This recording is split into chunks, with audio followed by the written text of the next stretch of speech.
गिबि गिबियाव मीडिया नोंथांमोन साफ्रोमखौबो आङो गोसो गोरबोनि साबायखर जासिदों आरो नोंथांमोननि खौरांखौ नायगिरि रायजो राजा साफ्रोमनोबो आंनि गोसो गोरबोनि अननायखौ गिबियाव जासिहरनाय जाबाय। दिनैहाय रामफलबिल इउएन एकाडेमिया नैथि जोथोनगिरि सान फालिदों एबा सेकेन्ड पेरेन्ट्स डे सेलिब्रेशन खालामनाय जादों। दा बे हाबाफारिखौहाय लानायनि गाहाय थांखिया जादों जोङो फरायसालिखौ जौगाहोनांगौब्ला जोङो फरायसा फोरोंगिरि आरो दिथागिरिफोर बिथांमोनखौ लाजोबनानैहाय जोङो सावरायनो गोनां जायो जे फरायसाफ्रा बबे दिगाव गोग्लैसोनानै दं बा फोरोंगिरिफ्रा बबेहाय फोरोंनायाव माबाफोर एफा एनै गोरोन्थि दं नामा बेफोरखौ फोसाबनाय। आरोबाव बे बोसोरसेनि गेजेराव जोंनि इउएन एकाडेमिनि फरायसाफ्रा फरायसालिनि बायजोआवहाय बायदिसिना बादायनाय हाबाफारियावहाय देरहासार जाबोनो हानाय फरायसाफोरखौ जोङो बे दिनैनि गेवलां मेलनि गेजेरावहाय जोङो बिथांमोनखौ बरायगोन जाहाथे गार्जेनफोराहाय जाहाथे एसे थुलुंगानाय मोनो बे नोजोरजों। आरोबाव जोङो फरायसालिखौ जौगाहोनो थाखाय जोंनि इनफ्रास्ट्राक्चार जोंना दासिमबो फुलफिल जायाखै, गोबां मावनो गोनां दं, बेफोरखौबो जोङो बेहाय सावरायगोन बेखिनि हाबाफारि।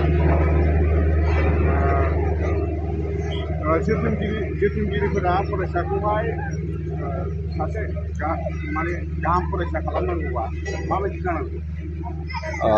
जोथोनगिरिफ्रा सासे फरायसाखौ जुदि गाहाम खालामनांगौबा बा फरायसाखौ जुदि फरायसानि जिउनि थांखिखौ जुदि जाफुंसार होनांगौबा मोजां रिजाल्ट खालामनांगौब्ला फरायसालियावहाय फोरोंगिरिफ्रा जेखौ फोरोंदों फरायसालियाव जेखौ फोरोंदों फरायसाफोरखौहाय बे फरायनायफोरखौ गार्जेनफ्रा एसे मोनफ्रोमबो साबजेक्टफोरखौहाय मा फोरोंदों फोरोङाखै बेखौ चेक खालामनांगौ। आरो गार्जेनफ्रा गाव फोरोंनो रोङाब्लाबो फरायसाफोरखौ फोरोंनो थिननांगौ आरो फरायनाय समावहाय जिरायफाथारनांगौ। आजिखालि जुगाव ओरैबायदि रिमोनला जुग, मबाइलनि जुग, फरायनाय समावहाय जुदि फरायदो आफा फरायदो आइ होननानै जुदि टेबोलाव फज'नानै थाङोबा बिसोरो एखमबा मबाइल नायगोन बा गोसो होनानै फरायदोंना फरायाखै। टेबोलाव जिरायबानो जे फरायनाय जायो बे नङा, टेबोलाव जिरायनानै माबा मोनसे लाब जाथारनांगोन। दा जुदि 1 घन्टा फरायनायाव जुदि आधा घन्टाखौनो जुदि गोसो होनानै फरायाबा मबाइल नायोबा सालदाङै फरायोबा जों बे फरायसानिफ्राय जोङो मोजां रिजाल्ट मोननो हाया। बेखायनो दिथागिरिफ्रा जा हायो दानि बे बादायारि मुगायावहाय गथ' गथायफोरजों एखेबारे जिरायफाथारनांगोन आरोखि, अब्लासो माने जोङो गथ' गथायफोरखौ जों मोजां खालामनो हागोन। फोरोंगिरि आरो दिथागिरिफोरनि सोमोन्दोआ माबायदि जानांगौ होननानै नोंथाङा सानो?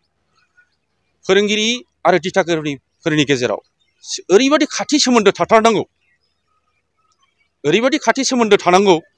आरो बे सोमोन्दो थानांगौनि थाखायनो जोंनि रामफलबिल इउएन एकाडेमिया पेरेन्टस टिचार एस'सिएशन मोनसे बानायनाय जादों। जे मोनफ्रोमबो क्लासावहायनो सासे मेम्बार थायो पेरेन्टस टिचार एस'सिएशनावहाय।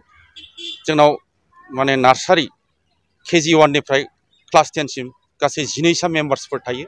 बिनि गेजेरावहायनो सासे चेयारमेन थायो आरो टिचिं स्टाफनिफ्राय कनभेनर थायो।